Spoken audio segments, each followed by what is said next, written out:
नमस्ते मित्रों।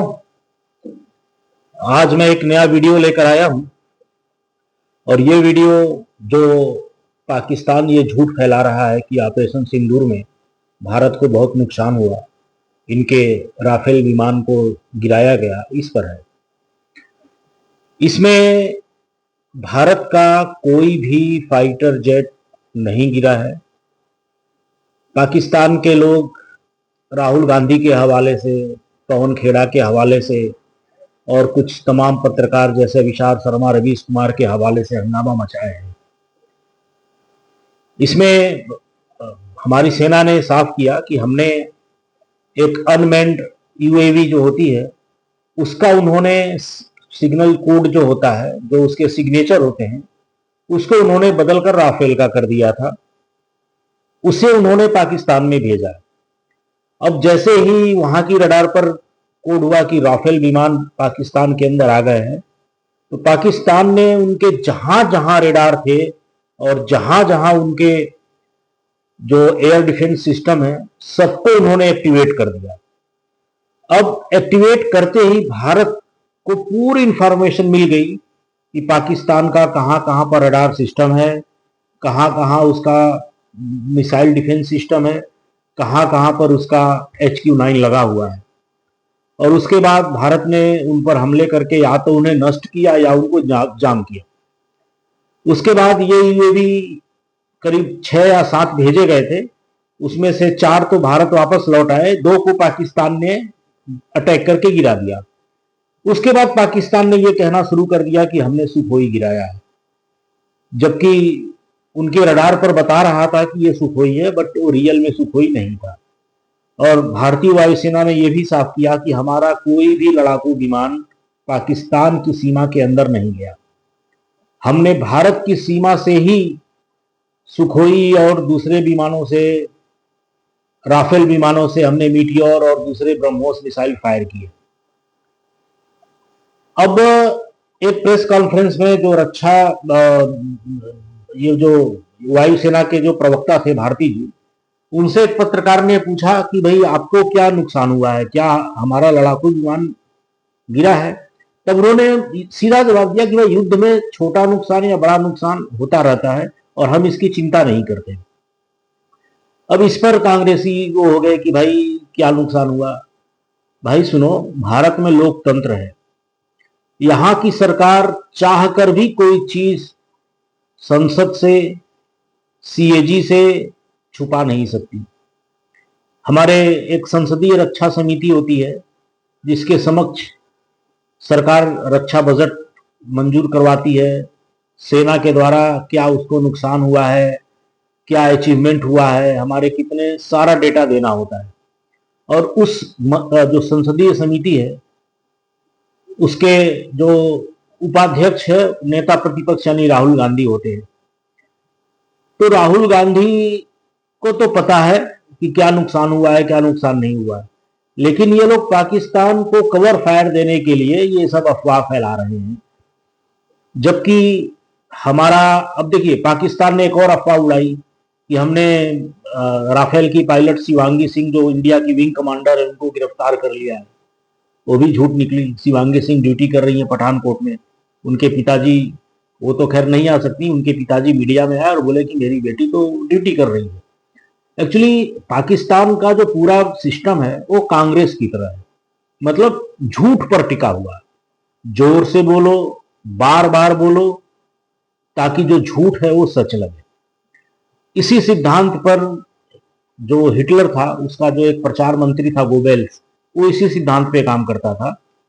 वो झूठ बोलता था, बार बार बोलता था, और इतनी बार बोलता था कि एक समय के बाद वो झूठ आपको सच लगने लगा। ये लोग आपकी साइकोलॉजी से खेलते हैं। राहुल गांधी ने राफेल सौदे के समय, आपको याद होगा कि चौकीदार चोर है का नारा लगाया था। राफेल विमान को खराब बताया गया। अखिलेश यादव प्रेस कॉन्फ्रेंस करके बोले कि ये विमान तो खराब है। सबने ब्रह्मोस, जो आज जिसकी वजह से हम सब भारतीय, जो भारत पाक ऑपरेशन सिंदूर के समय चैन की नींद सो रहे थे, उसकी खरीदी के समय भी इन लोगों ने अड़ंगा लगाया था। आपको याद होगा तो कपिल सिब्बल और सुब्रमण्यम स्वामी कोर्ट में चले गए थे।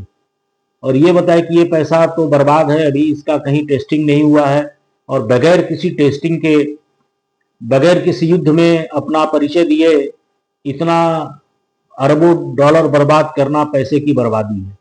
तो ये लोग तो चाहते हैं कि भारत कमजोर रहे, और कांग्रेस शुरू से भारतीय सेना को कमजोर करना चाहती है। ये नेहरू की नीति है। नेहरू एक मतलब साम्यवादी, कम्युनिस्ट और समाजवादी विचारधारा, इन तीनों विचारधारा के मिक्सचर थे, और वह सेनाओं को बोझ समझते थे। नेहरू का मानना था कि सेनाओं को मजबूत नहीं होना चाहिए।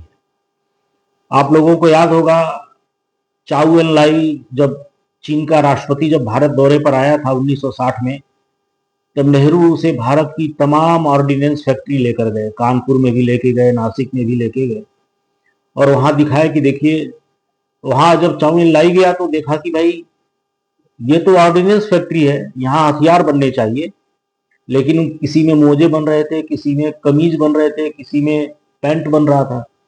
तब उसने आश्चर्य से पूछा कि नेहरू जी, ये तो ऑर्डिनेंस फैक्ट्री है, यहाँ तो कपड़े बन रहे हैं। तो नेहरू ने कहा कि भाई हिंदी चीनी भाई भाई, हम और आप भाई हैं, पाकिस्तान भी हमारा भाई है, तो भारत को तो किसी से खतरा नहीं है, तो हम क्यों सेनाओं पे बर्बादी करें। उसके बाद चाउ एन लाई समझ गया कि नेहरू ने भारत की सेना को खोखला कर दिया है, और उसने अटैक किया, और 61 में आप सबको पता है कि हमें कितना बड़ा नुकसान उठाना पड़ा। वहीं आपको गूगल पे आप लोग सर्च करिएगा, जो जिन्ना था, जिन्ना पाकिस्तान बनने के बाद उसको मालूम था कि द्वितीय विश्व युद्ध में बहुत से फाइटर पायलट लड़े हैं, और उन लोग युद्ध के बाद वो लोग अभी बेरोजगार बैठे हैं। तब उसने जर्मनी, पोलैंड, ब्रिटेन, आयरलैंड के अखबारों में विज्ञापन निकाला कि उसे फाइटर पायलट और वायुसेना के लिए अधिकारियों की जरूरत है, और 55 उसने भर्ती किए, जो ज्यादातर या तो पोलैंड से थे, ब्रिटेन से थे, आयरलैंड से थे, जर्मनी से थे। और उन लोगों ने उस वक्त पाकिस्तान की वायुसेना को स्ट्रांग करने में, ट्रेनिंग सेंटर बनाने में, उनका ट्रेनिंग मैनुअल बनाने में, उनकी पूरी जो एक वार जो डिजाइन करने में, मतलब नेहरू इधर सेना को कमजोर कर रहे थे, उधर जिन्ना अपनी सेना पर इन्वेस्ट कर रहा था। ये तो दोनों की सोच होती है। अब आते हैं ऑपरेशन सिंदूर में पाकिस्तान इतना झूठ क्यों बोल रहा है। आप लोग देखिए राहुल गांधी का ट्वीट, भारत के पत्रकार, यही लोग पाकिस्तान को झूठ बोलने के लिए मसाला दे रहे हैं, जबकि पाकिस्तान को जो नुकसान हुआ है वो पूरी दुनिया देख रही है। खुद पाकिस्तान के प्रधानमंत्री ने स्वीकार किया, और हम लोग एक रिहायशी जो आवासीय बस्ती होती है उस पर हमला नहीं करते। ये भारत का शुरू से सिद्धांत रहा है, चाहे भारत के राजा महाराजा रहे हों, हम लोग केवल दुश्मन से लड़ते हैं, दुश्मन के परिवार वालों से या दुश्मन की जनता से नहीं लड़ते। वहीं पाकिस्तान ने भारत में आम लोगों पर हमला किया।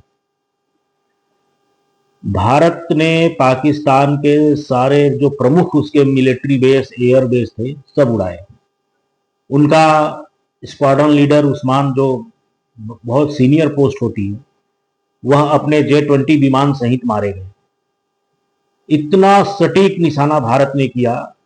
नूर खान एयरबेस पर अब पता चल रहा है, खुद पाकिस्तानी वीडियो बना के दिखा रहे हैं कि भारत ने 4 ब्रह्मोस मिसाइल गिराई। एक ब्रह्मोस मिसाइल तबाही ला सकती है, 4 ब्रह्मोस मिसाइल गिरी। आप लोगों ने डेरा गाजी खान का देखा होगा, वहां पर इतना बड़ा क्रेटर बन गया था, जितना कोई उल्का पिंड गिरने से, जो महाराष्ट्र में लूनार झील है उस झील के बराबर, तो वहां हमने एयरबेस पर पूरा एक क्रेटर बना दिया। तो हमारे जो जो मिसाइल है हमारी ब्रह्मोस, उसमें जो सबसे बड़ी खासियत ये है कि अगर आप उस पर अटैक का जो जीपीएस कोऑर्डिनेट सेट कर देते हैं, तो वह एनी हाउ वहीं जाकर गिरेगी।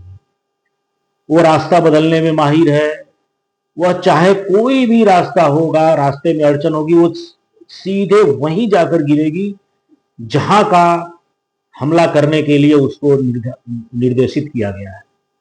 आप बहावलपुर मुरीदके का आप देखेंगे, सीधे मिसाइल वहीं जाकर गिरी है। तो पाकिस्तान को जो नुकसान हुआ है, पाकिस्तान इस नुकसान से उबर नहीं पाएगा। और पहली बार ऐसा हुआ है कि पाकिस्तान को ये पता चल गया है कि भारत उसके घर में घुस कर मारने की और उसके तमाम सैन्य निशानों को बर्बाद करने की क्षमता रखता है। भारत ने तो इतनी दरियादिली दिखाई कि कराची पोर्ट को छोड़ दिया, वरना अगर ये युद्ध थोड़ा और लंबा चलता तो कराची पोर्ट बर्बाद होना था, जिसको हमने 1971 में बर्बाद कर दिया था। 7 दिनों तक 1971 में कराची पोर्ट जल रहा था, और वह भी सिर्फ 2 फ्रिगेट थे जो भारतीय जल सेना ने रूस से लिया था। उस वक्त सोवियत संघ था, लेकिन वह डिफेंसिव थे, वो अटैक नहीं कर सकते, तो अटैकर नहीं थे। लेकिन कोचिंग शिपयार्ड में उसको इस तरह से मॉडिफाइड किया गया कि हमने उसको रातों रात अटैकर बना दिया, और रात में हम घुसे और कराची की नौसेना पर इतनी भीषण बमबारी किया गया कि पूरी कराची की नौसेना बर्बाद हो गई। उनके सारे लड़ाकू विमान ध्वस्त हो गए, लड़ाकू उनके जो युद्धपोत थे ध्वस्त हो गए। यहाँ तक कि उस चपेट में 2-3 ऑयल टैंकर थे, वह भी जलते रहे। बगल में उनका एक ऑयल स्टोरेज था, वो भी जलता रहा, और कुल 7 दिनों तक कराची पोर्ट जलता रहा, और उसके बाद पाकिस्तान को सरेंडर करना पड़ा। और हमारा निशाना इतना बढ़िया था कि उस वक्त जो रूस का, जो सोवियत संघ का जो राष्ट्रपति था ब्रेजनेव, वह देखने आया था कि भाई ये हमने इनको फ्रिगेट बेची, वह तो अटैक नहीं कर सकती थी, वो तो केवल डिफेंसिव थी, उसकी इतनी क्षमता नहीं थी, तो इन लोगों ने उसमें क्या मॉडिफाइड किया। फिर वो इतने प्रभावित हुए कि भारत के 15 इंजीनियर को लेके गए थे अपने यहाँ पर, और अपने यहाँ उनको ट्रेनिंग, मतलब अपने रशियन इंजीनियर को, सोवियत संघ के इंजीनियर को सिखाने के लिए कि भाई आपने इसमें मॉडिफाइड क्या किया है। ऐसे ही हमने S-400 में मॉडिफिकेशन किया, बड़ा शानदार मॉडिफिकेशन किया, और हमने उसको नया नाम सुदर्शन चक्र रखा। हमारी जो आकाश सिस्टम है वो मध्यम दूरी तक के प्रोजेक्टाइल को नष्ट की है, उसके नीचे भी हमारा सिस्टम है। मतलब हमने इतना शानदार एक एयर डिफेंस मैकेनिज्म बना दिया था कि हमारा नुकसान कुछ भी नहीं हुआ। अभी कल मैं पाकिस्तान के एक पत्रकार को सुन रहा था, वो बड़ा अफसोस कर रहे थे कि हमने तो फतेह मिसाइल और गजनी मिसाइल दिल्ली पर छोड़ दी, लेकिन भारत का एयर डिफेंस सिस्टम उसको सिरसा के पास गिरा दिया।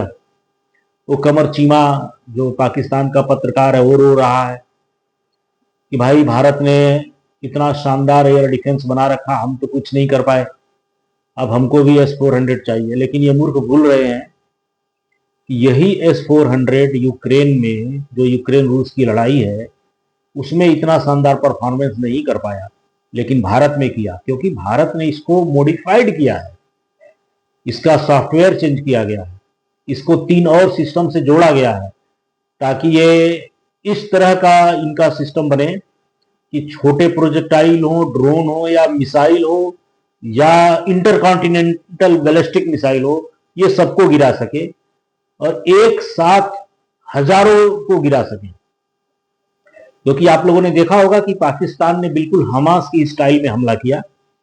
5 फरवरी से 25 फरवरी तक हमास के लोग पाकिस्तान में थे और उनको ट्रेनिंग दिए थे।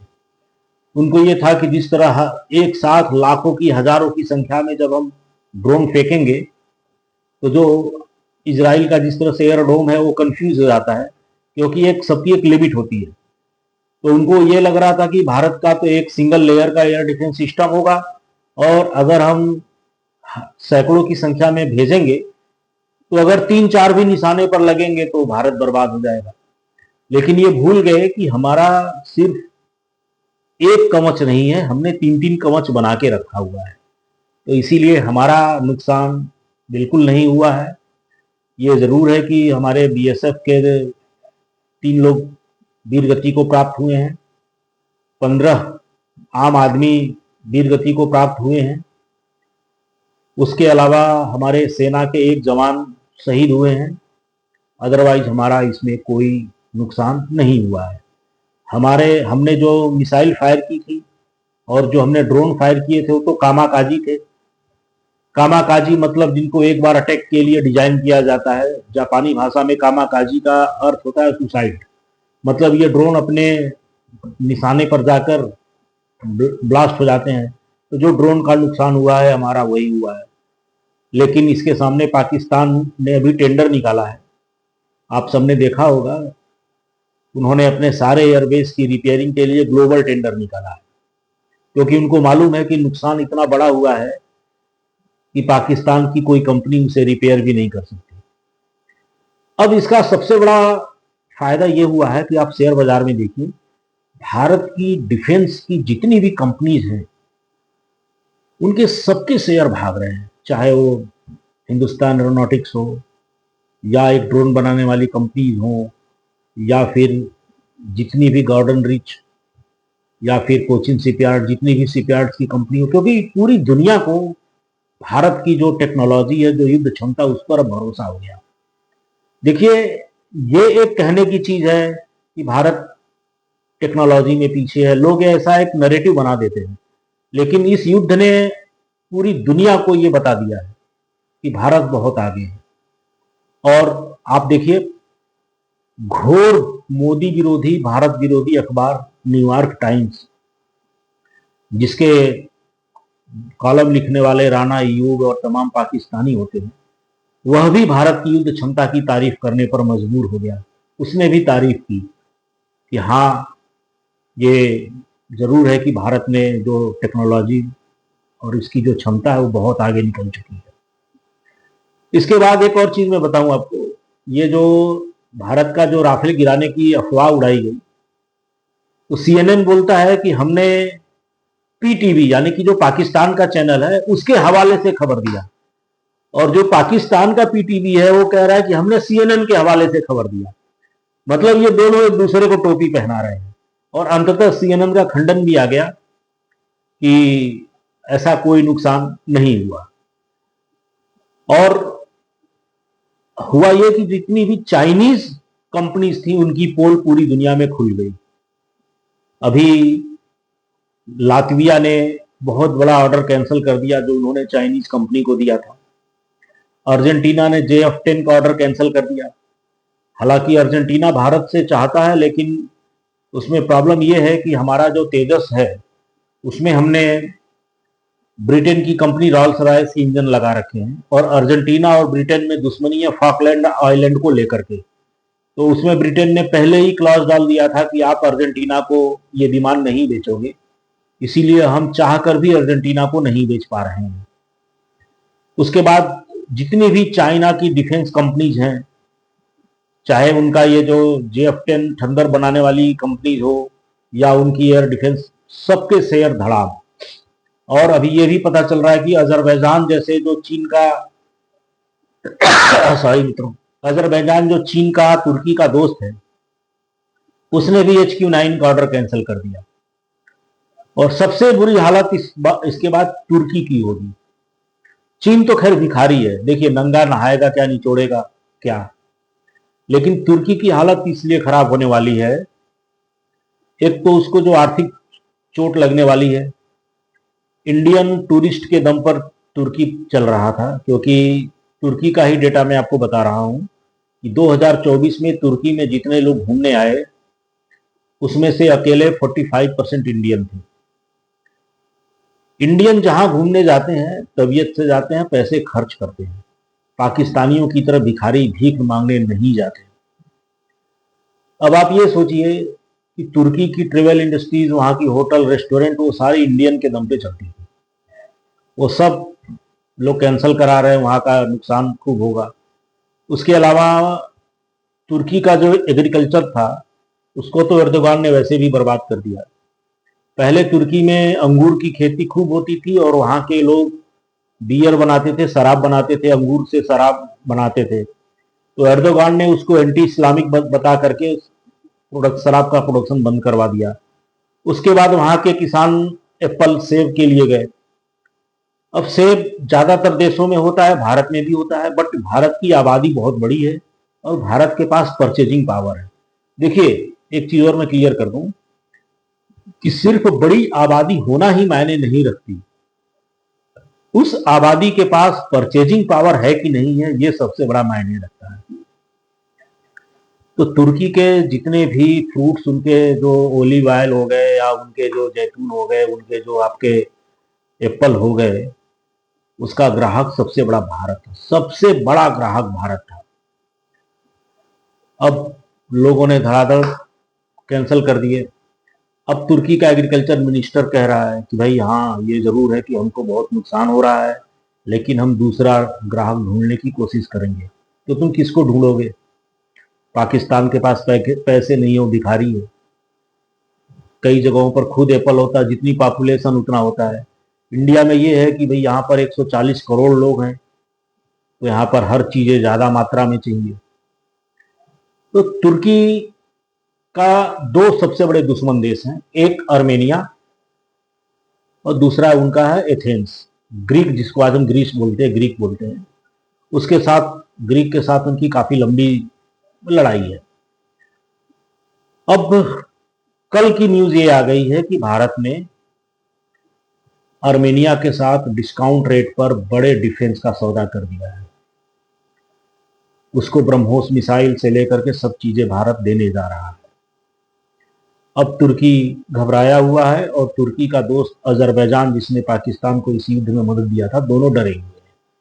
क्योंकि अर्मेनिया और अजरबैजान नागोर्नो काराबाख की लड़ाई को लेकर के एक बार लड़ चुके हैं, और उसमें दुखद बात यह है कि अर्मेनिया की किसी भी देश ने मदद नहीं किया, लेकिन अजरबैजान की तुर्की ने काफी मदद किया। अपना बैरियाटर, उसको ड्रोन दिया, और ड्रोन की वजह से वो जीत गया।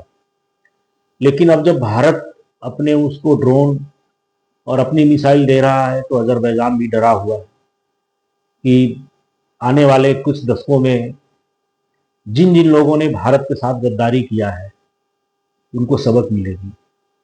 और इसी तुर्की पर जब भूकंप आया था, तो सबसे पहले, मतलब तुर्की का पड़ोसी देश भी इतनी जल्दी मदद नहीं भेजा था जितनी जल्दी भारत ने मदद भेजा था, और हमने ऑपरेशन दोस्त चलाया था। भारत में भूकंप का एक इतिहास रहा है, चाहे गुजरात का भूकंप हो या इसके पहले लातूर का भूकंप हो।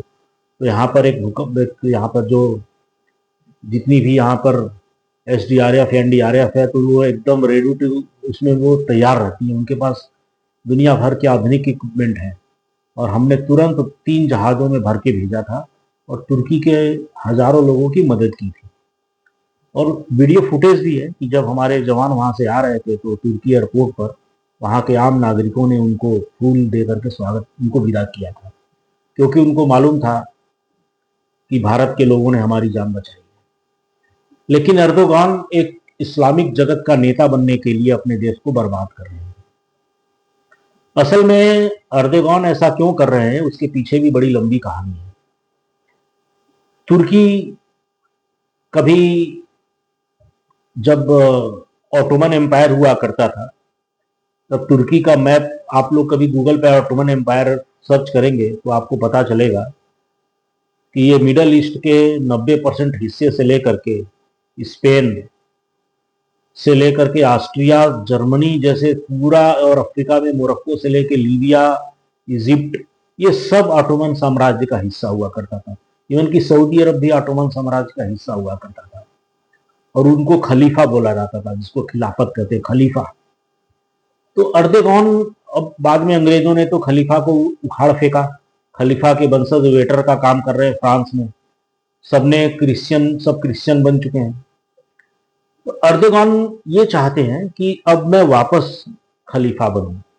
देखिए, ये एक सच्चाई है कि इस्लामिक देशों का कोई भी हुक्मरान जब अपने जनता के लोगों को बिजली, पानी और दूसरी चीजें मुहैया नहीं कर पाता, तब वो उनको इस्लाम का चूरन बेचता है। ये पाकिस्तान का भी यही हाल है, चाहे इमरान खान रहा हो या पाकिस्तान की सेना हो, या इतिहास में जनरल अयूब या जनरल जियाउल हक हो, या अभी जो सेना प्रमुख है जनरल असीम मुनीर। ये जानते हैं कि हमारी जनता भूखी है, नंगी है, इनको पास खाना नहीं है, तो इनको इस्लाम का चूरन बेच दो। इस्लाम का चूरन खाके, इस्लाम का चूरन चाट के जनता एक नशे की अवस्था में चली जाएगी। ठीक यही काम एर्दोगान कर रहा है। अभी कुछ ही दिन पहले ही देखा होगा आपने कि पूरी तुर्की की जनता सड़कों पर थी।